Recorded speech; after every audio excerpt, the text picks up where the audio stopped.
آج ہم ایک انتہائی عام اور حساس موضوع پر بات کریں گے جو نہ صرف ہماری صحت بلکہ ہمارے معاشرتی اور قومی مستقبل سے جڑا ہوا ہے۔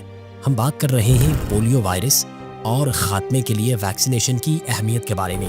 پولیو جو کبھی دنیا بھر میں ایک خوفناک اور جان لیوا بیماری سمجھی جاتی تھی، آج بھی دنیا کے بعض حصوں میں ایک سنگین چیلنج کے طور پر موجود ہے۔ 1952 میں یہ بیماری عالمی سطح پر ایک سنگین خطرہ بن چکی تھی۔ ہر سال تقریباً 5 لاکھ افراد پولیو کا شکار ہوتے، یا تو ہلاک ہو جاتے یا عمر بھر کے لیے معذور ہو جاتے تھے۔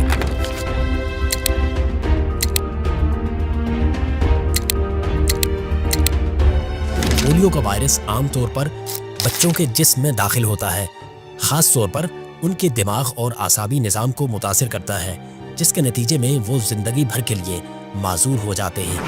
یہ بیماری پھیلاؤ کے لحاظ سے اتنی خطرناک تھی کہ نہ فقط انفرادی زندگیوں کو متاثر کرتی تھی بلکہ معاشرتی طور پر بھی اس کا اثر بہت گہرا تھا۔ ہر وہ بچہ جو اس بیماری کا شکار ہوتا وہ ایک ایسے دائرے میں داخل ہو جاتا جس سے نکلنا انتہائی مشکل تھا، جہاں وہ بیساکھیوں، ویل چیئر یا سانس لینے والی مشینوں کا محتاج ہو جاتا۔ پولیو کا وائرس انسان کے جسم میں داخل ہونے کے بعد انتڑیوں اور اعصابی نظام کو متاثر کرتا ہے۔ پولیو عام طور پر خوراک یا پانی کے ذریعے پھیلتا ہے اور یہ وائرس اس وقت تک جسم میں رہتا ہے جب تک اس کا شکار شخص وائرس کو دوسرے افراد تک منتقل نہ کرے۔ اس لیے اگر کسی علاقے میں پولیو کا کیس سامنے آ جائے تو وہ بہت تیزی سے پھیل سکتا ہے۔ خوش قسمتی سے سائنس نے ہمیں اس خطرناک مرض سے بچاؤ کے لیے 2 بڑی نعمتیں عطا کی ہیں، جن کی بدولت ہم نے دنیا بھر میں اس بیماری کے پھیلاؤ کو روکنے میں اہم کامیابیاں حاصل کی ہیں۔ تو ان 2 نعمتوں میں سے پہلی نعمت ہے IPV یعنی ان ایکٹیویٹڈ پولیو ویکسین۔ دوستو، IPV وہ ویکسین ہے جو خون میں قوت مدافعت پیدا کرتی ہے اور پولیو وائرس کے اثرات سے بچاؤ فراہم کرتی ہے۔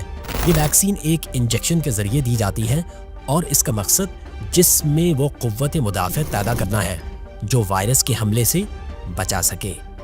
نمبر 2، OPV یعنی اورل پولیو ویکسین۔ دوستو، OPV یعنی پولیو کے قطرے انتڑیوں میں مدافعت پیدا کرتے ہیں اور وائرس کو جسم میں پھیلنے سے روکتے ہیں۔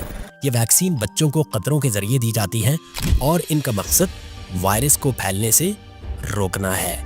جب دونوں ویکسین IPV اور OPV بچوں کو دی جاتی ہے تو ان کے جسم میں پولیو کے خلاف ایک مکمل دفاعی نظام تیار ہوتا ہے۔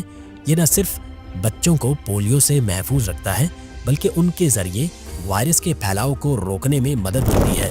اس کا مطلب یہ ہے کہ اگر ایک بچہ پولیو کے قطرے پی لیتا ہے تو وہ نہ صرف اپنے جسم کو محفوظ کرتا ہے بلکہ اس کے ذریعے پورے معاشرے کو بھی تحفظ فراہم کرتا ہے۔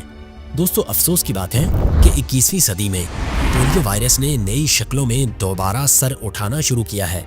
اس کی سب سے بڑی وجہ وہ علاقے ہیں جہاں ویکسینیشن کی شرح کم ہے، یعنی 80% سے بھی کم۔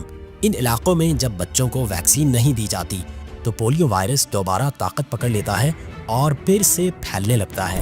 اس لیے ہمیں نہ صرف ویکسینیشن مہمات کو بھرپور انداز میں چلانا ہوگا بلکہ ان علاقوں میں لوگوں میں آگاہی بھی بڑھانا ہوگی جہاں پولیو کے خلاف جدوجہد ابھی بھی جاری ہے۔ دوستو، یہ ایک سادہ حقیقت ہے کہ پولیو کا کوئی علاج نہیں۔ ایک بار یہ وائرس انسان کے جسم میں داخل ہو جائے تو اس کا علاج کرنا ناممکن ہے۔ اس لیے صرف اور صرف پولیو کے خلاف بچاؤ ہوئی اس بیماری کا واحد حل ہے۔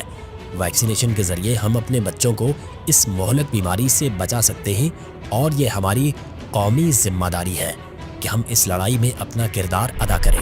ہمیں اپنے بچوں کو بر وقت پولیو کے قطرے پلانا چاہیے اور اس کے لیے تمام دستیاب وسائل اور سہولتوں کا فائدہ اٹھانا چاہیے۔ ویکسینیشن کی یہ مہم فقط حکومت تک محدود نہیں ہے بلکہ ہمیں اس میں اپنے طور پر بھی بھرپور حصہ ڈالنا چاہیے۔ دوستو، پولیو کے خلاف یہ جنگ ہم نے تقریباً 70 سال پہلے شروع کی تھی اور اب وقت آن پہنچا کہ اسے فتح میں بدل دیا جائے۔ ہمیں اس بات کو سمجھنا ہوگا کہ پولیو کے خاتمے کے لیے ہمیں ہر بچے کو ویکسین پہنچانا ہوگی، چاہے وہ شہر ہو یا دیہات۔ ہمیں اس مہم کا حصہ بن کر ہر بچے کی زندگی کو محفوظ بنانا ہوگا۔ ہم سب کی اجتماعی کوششیں ہی اس جنگ میں کامیابی کی کنجی ہے۔ پاکستان میں ہونے والی ہر پولیو ویکسینیشن مہم ہمیں ایک قدم اور قریب لے آتی ہے، اور ہر بچے کو پولیو سے محفوظ کرنے کے عمل میں ہمارا ہر قدم اہمیت رکھتا ہے۔ آئیے ہم سب مل کر اس مہم کا حصہ بنیں اور اپنے بچوں کو اس مہلک بیماری سے محفوظ رکھیں۔ یاد رکھیں، ہم سب کی قومی ذمہ داری ہے کہ ہم پولیو کے خلاف اس جنگ میں اپنی مکمل حمایت کریں اور ہر بچے کو اس کے حق کا تحفظ فراہم کریں۔ پاکستان زندہ باد، زندہ باد۔